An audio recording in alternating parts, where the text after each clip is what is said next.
మరో కొత్త నోటిఫికేషన్తో మీ ముందు సికింద్రాబాద్ ఆర్మీ రిక్రూటింగ్ ఆఫీస్ నుంచి అయితే ఒక నోటిఫికేషన్ వచ్చిందండి. మరి ఈ నోటిఫికేషన్ సంబంధించి అప్లికేషన్ ఎప్పటి నుంచి ప్రారంభమవుతున్నాయి, ఎవరెవరు అర్హులు, ఏజ్ ఎంత ఉంటుంది, ఫీజు ఎంత ఉండాలి, ఎంపిక ఎలా జరుగుతుంది, దీనికి సంబంధించిన పూర్తి సమాచారాన్ని మనం వీడియోలో తెలుసుకుందాం. Hi hello welcome to T1 academy. నేను మీ ఆజాద్.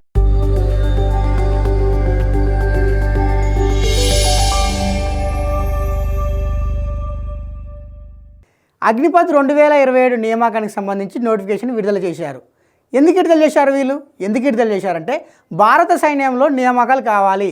ఈ నియామకాలను ఎట్ట చేపట్టాలంటే అగ్నిపథ్ పథకం కింద ఎంపిక చేసి వాళ్ళని భారత సైన్యంలో చేర్పించాలనే ఉద్దేశంతో ఈ నోటిఫికేషన్ అయితే విడుదల చేయడం జరిగింది. యాక్చువల్గా ఒక సంస్థ నుండి ఒక నోటిఫికేషన్ వస్తే ఆ నోటిఫికేషన్కి అప్లికేషన్ చేసుకోవడానికంటే ముందు మనం అసలు ఆ నోటిఫికేషన్ ఏ సంస్థ నుండి వచ్చింది, దాని యొక్క పూర్వపరాలను తెలుసుకున్న తర్వాతనే ఆ నోటిఫికేషన్కి అయితే అప్లికేషన్ చేసుకోవాల్సిన అవసరం ఉన్నది. మరి ఇప్పుడు ఈ నోటిఫికేషన్ ఏ సంస్థ నుంచి వచ్చింది? వచ్చిందంటే సంస్థ సికింద్రాబాద్ ఆర్మీ రిక్రూటింగ్ అయినప్పటికీ కూడా నియమించబడేది మాత్రం దేని ద్వారా అంటే అగ్నిపథ్ పథకం ద్వారా. అసలు ఈ అగ్నిపథ్ పథకం అంటే ఏంటి? ఇది ఏర్పడడానికి గల కారణం ఏంటి? దీనికి సంబంధించిన సమాచారాన్ని తెలుసుకున్న తర్వాతనే ఈ నోటిఫికేషన్కి అయితే అప్లికేషన్ చేసుకోండి. అగ్నిపథ్ ఇది ఒక పథకం. ఈ పథకాన్ని ఎవరు ప్రవేశపెట్టారంటే భారత ప్రభుత్వం ప్రవేశపెట్టింది. ఎప్పుడు ప్రవేశపెట్టిందంటే 2022 జూన్ 14వ తారీఖు నాడు ప్రవేశపెట్టింది. అసలు దీనిని ప్రవేశపెట్టడం వెనక ముఖ్య ఉద్దేశం ఏంటి? ఏంటంటే ఆర్మీ రిక్రూట్మెంట్లో సగటు వయసులను తగ్గించాలనే ఉద్దేశంతో ఈ అగ్నిపథ్ పథకాన్ని మాత్రం ప్రవేశపెట్టడం జరిగింది. అంటే సగటు వయసులు తగ్గించడం అంటే ఏమీ లేదండి, భారత సైన్యంలో పనిచేసే వాళ్ళు యువకులై ఉండాలి. ఉదాహరణకి 36 సంవత్సరాలు 46 సంవత్సరాల వాళ్ళు సైన్యంలో పనిచేయగలుగుతారా? పనిచేయలేరు. ఎవరు పనిచేయాలంటే 24 సంవత్సరాల నుంచి 26 సంవత్సరాల మధ్యలో ఉన్న వాళ్ళ యువకులు మాత్రమే ఇందులో పనిచేస్తే భారత సైన్యం బలంగా ఉంటుందని చెప్పేసి ఈ అగ్నిపథ్ పథకం ద్వారా భారత సైన్యంలో పనిచేసే సగటు వయసును తగ్గించాలనే ఉద్దేశంతో ఈ అగ్నిపథ్ పథకాన్ని అయితే ప్రవేశపెట్టడం జరిగింది. ఈ అగ్నిపథ్ పథకాన్ని ప్రవేశపెట్టడానికి మూలం ఏంటి? బలమైన పునాది ఎక్కడ పడిందంటే కార్గిల్ యుద్ధంలో పడింది.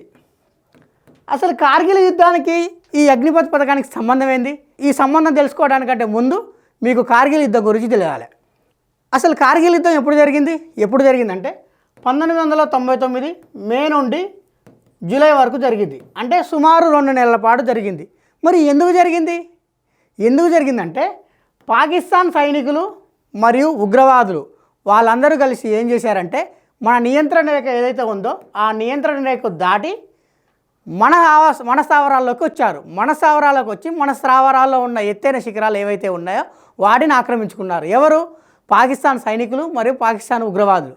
మరి అప్పుడు భారత ప్రభుత్వం ఏం చేసిందంటే ఎలాగూ ఈ పాకిస్తాన్ సైనికులు ఉగ్రవాదులు మన స్థావరాలను ఆక్రమించుకున్నారు కాబట్టి ప్రతీకారంగా మనం ఏం చేయాలంటే ఆ స్థావరాలను ఆక్రమించుకోవాలంటే ఏం చేయాలి? ఏదైనా ఒక ఆపరేషన్ చేపట్టి తిరిగి ఆ స్థావరాలను అయితే చేజిక్కించుకోవాలని భారత ప్రభుత్వం ఆలోచించింది.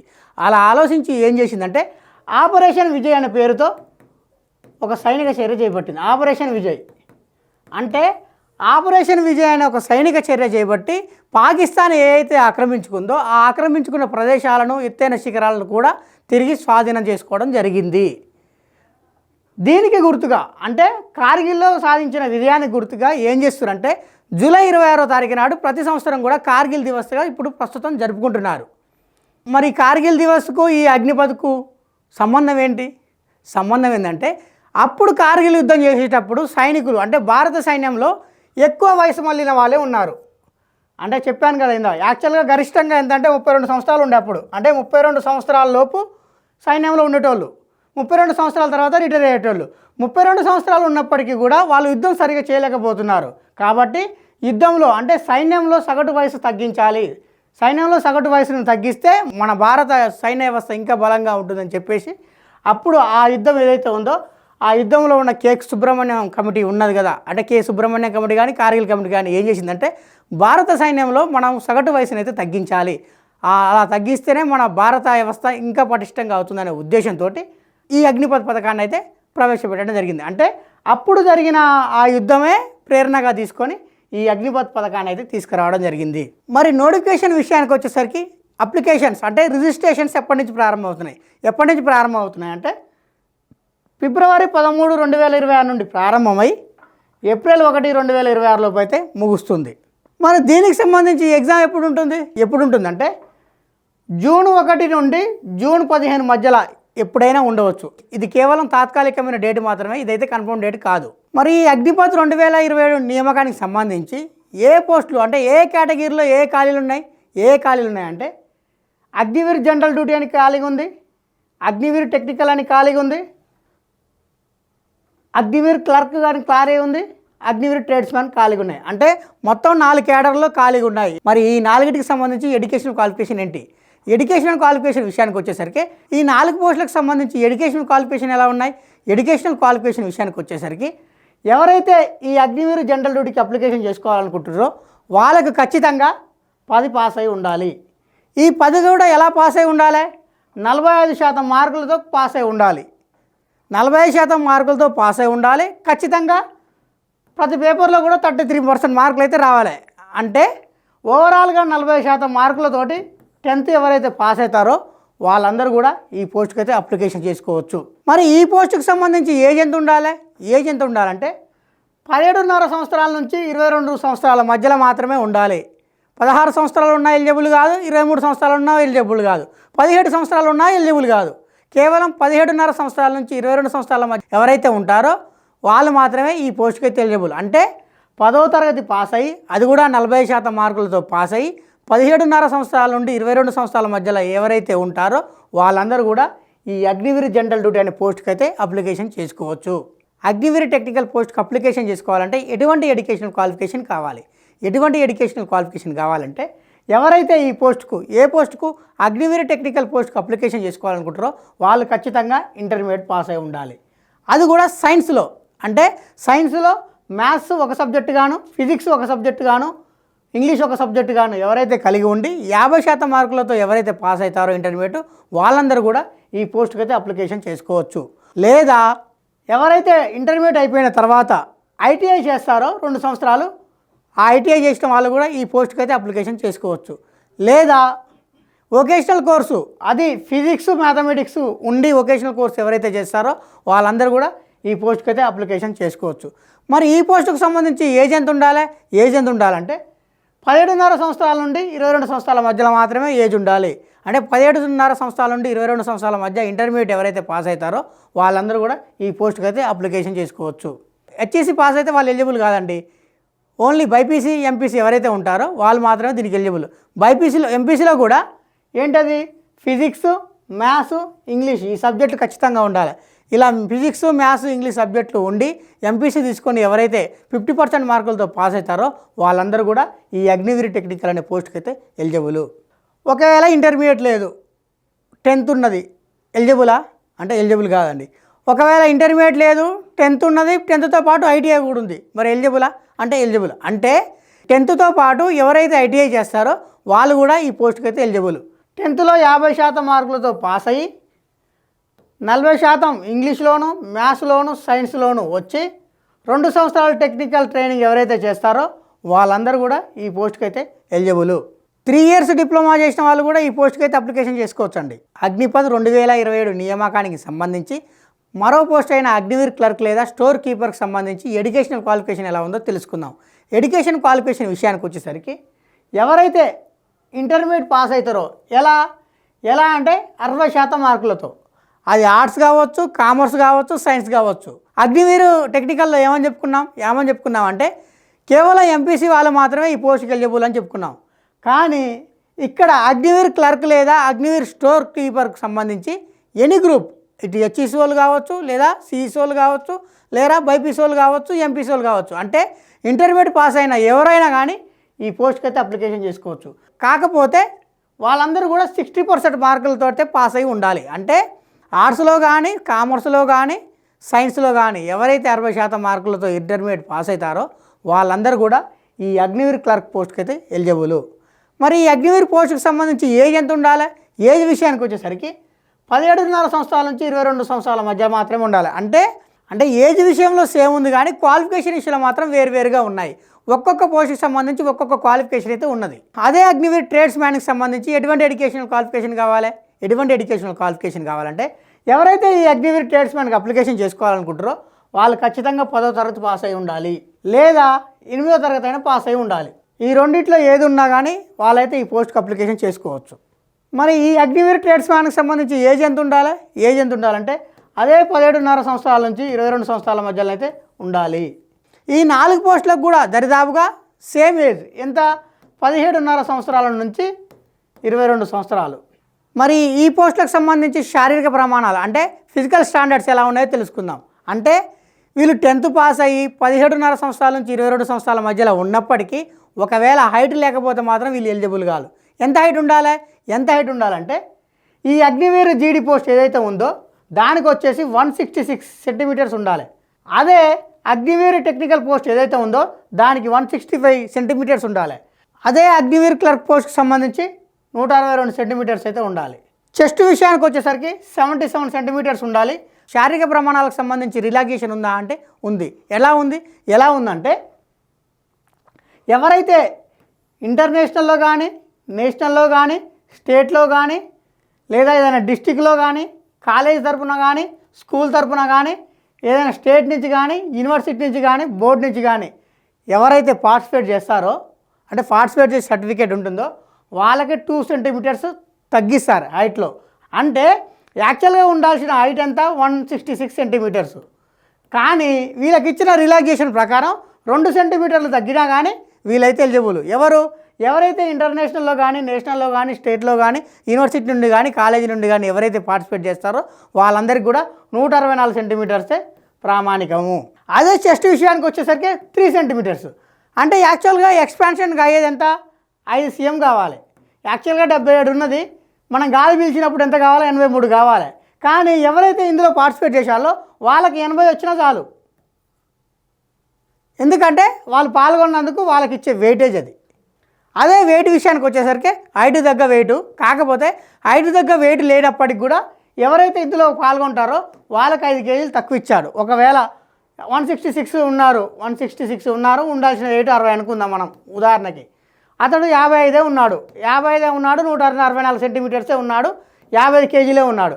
మరి ఇప్పుడు ఈయన ఎలిజిబులా అంటే ఎలిజిబుల్. ఎందుకు ఎలిజిబుల్ అంటే ఆయన ఇంటర్నేషనల్లో పాల్గొని ఉండొచ్చు, లేదా నేషనల్లో పాల్గొని ఉండొచ్చు, లేదా స్టేట్లో పాల్గొని ఉండొచ్చు. ఇలా పాల్గొన్నట్టు ఆయనకు సర్టిఫికేట్ ఉంది కాబట్టి ఆయన 164 cm ఉండి 50 కేజీలు ఉన్నప్పటికి కూడా ఆయన మాత్రం ఎలిజిబులే.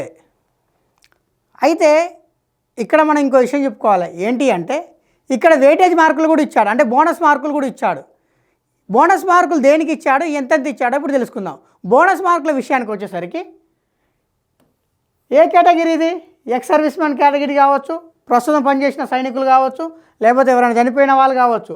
వాళ్ళకి సంబంధించి అగ్నివీర్ జీడీలను అయితేనేమో 20 మార్క్స్ ఇచ్చాడు, అగ్నివీర్ క్లర్క్లో అయితేనేమో 20 మార్క్స్ ఇచ్చాడు, అగ్నివీర్ టెక్నికల్లో 20 మార్క్స్ ఇచ్చాడు, అగ్నివీర్ ట్రేడ్స్ మ్యాన్లు కూడా 20 మార్క్స్ వెయిటేజ్ అయితే ఇచ్చాడు, అంటే బోనస్కి ఇచ్చాడు. ఎవరికంటే ఉదాహరణకి జనరల్ క్యాండిడేట్స్ అప్లికేషన్ చేసుకోరు. ఈ అప్లికేషన్ చేసుకున్న వాళ్ళకు ఈ 20 మార్క్స్ యాడ్ అవుతాయా అంటే కావు. మరి ఎవరికి యాడ్ అవుతాయి అంటే వీళ్ళకి సంబంధించిన తల్లిదండ్రులు ఎవరైతే అంతకుముందు సైన్యంలో పనిచేసి ఉండొచ్చు, లేదా చనిపోయి ఉండొచ్చు సైన్యంలో, లేదా ప్రస్తుతం పనిచేసే వాళ్ళు ఎవరైతే ఉన్నారో వాళ్ళ కొడుకులు ఎవరైతే ఉన్నారో వాళ్ళకి మాత్రమే ఈ 20 మార్క్స్ అయితే యాడ్ అవుతాయి. మిగతా మామూలు అభ్యర్థులు ఎవరైతే ఉన్నారో వాళ్ళకైతే యాడ్ కావండి.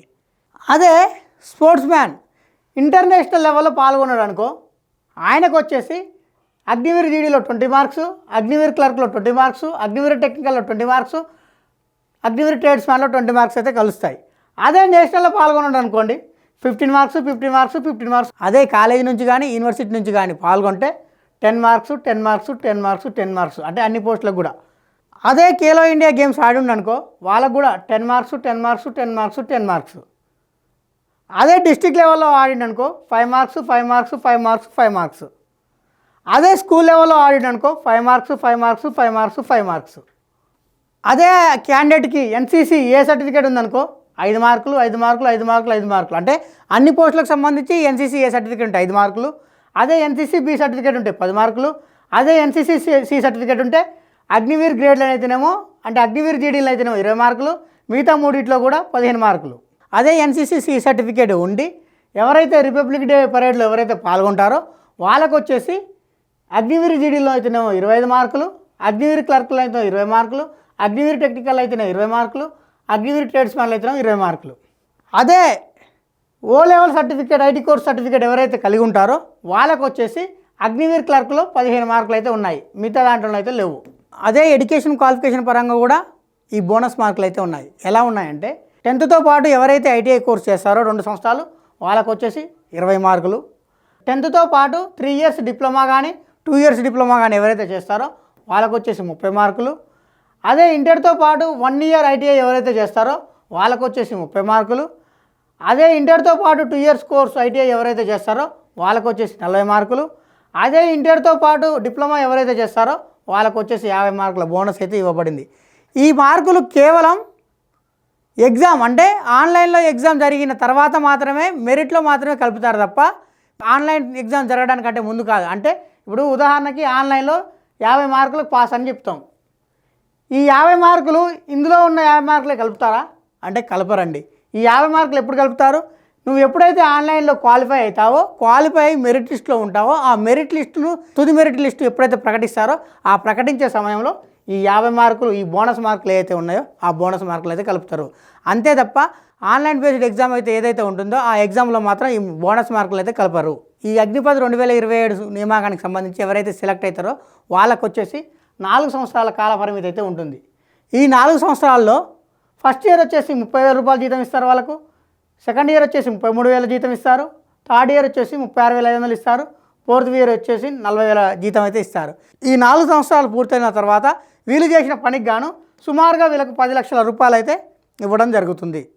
ఈ రిక్రూట్మెంట్లో అంటే సుమారుగా 100 మందిని ఎంపిక చేశారని అనుకుందాం మనం. 100 మందిని ఎంపిక చేశారు. ఈ 100 మందిలో 25 మందిని అంటే 25% మందిని శాశ్వతంగా భారత సైన్యంలోకి తీసుకుంటారు. అంటే ఈ 100 మందిలో ఎవరైతే మంచిగా పర్ఫార్మెన్స్ చేస్తారో వాళ్ళలో నుండి 25 మందిని సెలెక్ట్ చేసి భారత సైన్యంలో శాశ్వతంగా నియమించడం అయితే జరుగుతుంది. మరి ఈ పోస్టులకు సంబంధించి ఎగ్జామినేషన్ ఫీజు ఎంత ఉంది? ఎగ్జామినేషన్ ఫీజు ఎంత ఉందంటే మొత్తం కూడా 250 రూపాయలు. అంటే ఎగ్జామినేషన్ ఫీజు వచ్చేసి 250 రూపాయలు. ఇది అందరి క్యాండిడేట్లకు. ఈ నోటిఫికేషన్ కేవలం పురుష అభ్యర్థులకు మాత్రమే అండి, మహిళలకైతే కాదు. ఈ విషయాన్ని కూడా గుర్తుంచుకోండి. కేవలం పురుష అభ్యర్థులు మాత్రమే ఈ నోటిఫికేషన్కి అయితే అప్లికేషన్ చేసుకోవాలి, మహిళా అభ్యర్థులకైతే ఈ నోటిఫికేషన్ కాదు. మరి ఈ 250 రూపాయల ఫీజును దేని ద్వారా చెల్లించాలి? దేని ద్వారా చెల్లించాలంటే క్రెడిట్ కార్డు ద్వారా చెల్లించవచ్చు, యూపీఐ ద్వారా చెల్లించవచ్చు, డెబిట్ కార్డు ద్వారా కూడా చెల్లించవచ్చు. మరి ఈ పోస్టులకు సంబంధించి ఎంపిక ఎలా జరుగుతుంది? ఎంపిక విషయానికి వచ్చేసరికి ఎంపిక అనేది 2 దశల్లో జరుగుతుంది. మొదటి దశలోనేమో ఆన్లైన్ బేస్డ్ ఎగ్జామ్ ఉంటుంది. ఆన్లైన్ బేస్డ్ ఎగ్జామ్లో ఎవరైతే క్వాలిఫై అవుతారో వాళ్ళనైతే అగ్నిపథ్ ర్యాలీకి ఎంపిక చేయడం జరుగుతుంది.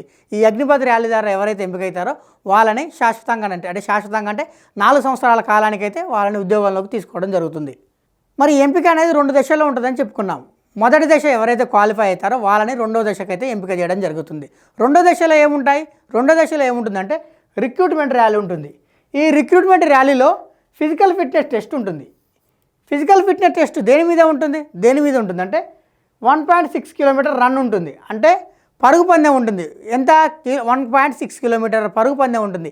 ఈ 1.6 కిలోమీటర్ పరుగు పందెంని ఏ టైంలో చేరితే ఎన్ని మార్కులో ఇక్కడ ఇచ్చాడు. ఏ టైంలో చేరితే ఎన్ని మార్కులు, ఏ టైంలో చేరితే ఎన్ని మార్కులు అంటే ఎవరైతే 5 నిమిషాల 30 సెకండ్లలో పరిగెత్తుతారో వాళ్ళకు వచ్చేసి 60 మార్కులు. అదే 5 నిమిషాల 31 సెకండ్ల నుండి 5 నిమిషాల 40 సెకండ్లకు ఎవరైతే పరిగెత్తుతారో వాళ్ళకు వచ్చేసి 48 మార్కులు. అదే 5 నిమిషాల 46 సెకండ్ల నుండి 6 నిమిషాలలోపు ఎవరైతే పరిగెత్తుతారో వాళ్ళకు 36 మార్కులు. అదే 6 నిమిషాల 1 సెకండ్ నుండి 6 నిమిషాల 15 సెకండ్ల మధ్యలో ఎవరైతే పరిగెత్తుతారో వాళ్ళకు వచ్చేసి 24 మార్కులు. ఈ 1.6 కిలోమీటర్ల రన్నుతో పాటు ఇంకా పుల్అప్స్ కూడా ఉంటాయి. ఈ పుల్అప్స్కు మార్క్స్ ఎలా కేటాయించారంటే ఎవరైతే 10 పుల్అప్స్ చేస్తారో వాళ్ళకు వచ్చేసి 40 మార్కులు, ఎవరైతే 9 పుల్అప్స్ చేస్తారో వాళ్ళకు వచ్చేసి 33 మార్కులు, ఎవరైతే 8 పుల్అప్స్ చేస్తారో వాళ్ళకు వచ్చేసి 27 మార్కులు, ఎవరైతే 7 పుల్అప్స్ చేస్తారో వాళ్ళకు వచ్చేసి 21 మార్కులు, ఎవరైతే 6 పుల్అప్స్ చేస్తారో వాళ్ళకు వచ్చేసి 16 మార్కులు. 6 కంటే తక్కువ పుల్అప్స్ చేస్తే వాళ్ళైతే డిస్క్వాలిఫై అయినట్టు లెక్క. మరి వీటితో పాటు 9 ఫీట్ డిచ్ అంటే జంప్ చేయాలి. ఎంత? 9 ఫీట్స్ని. ఇది క్వాలిఫై మాత్రమే, దీంట్లో మెరిట్ లేదు. దానితో పాటు జిగ్జాగ్ బాల్ అని ఉంటుంది, అది కూడా క్వాలిఫై కావాలి. ఈ 4 క్వాలిఫై అయ్యి ఇందులో మెరిట్ వచ్చిన వాళ్ళనే తుది జాబితాకి అయితే ఎంపిక చేయడం జరుగుతుందండి. ఇందులో కేవలం క్వాలిఫై అయితే సరిపోదు, మెరిట్ రావాలి. అలా మెరిట్ ఎవరికైతే వస్తుందో వాళ్ళని మాత్రమే ఆ పోస్టులకు ఎంపిక చేయడం జరుగుతుంది. ఇలాంటి ఇంట్రెస్టింగ్ టాపిక్స్ కోసం సబ్స్క్రైబ్ చేసుకోండి T1 అకాడమీ.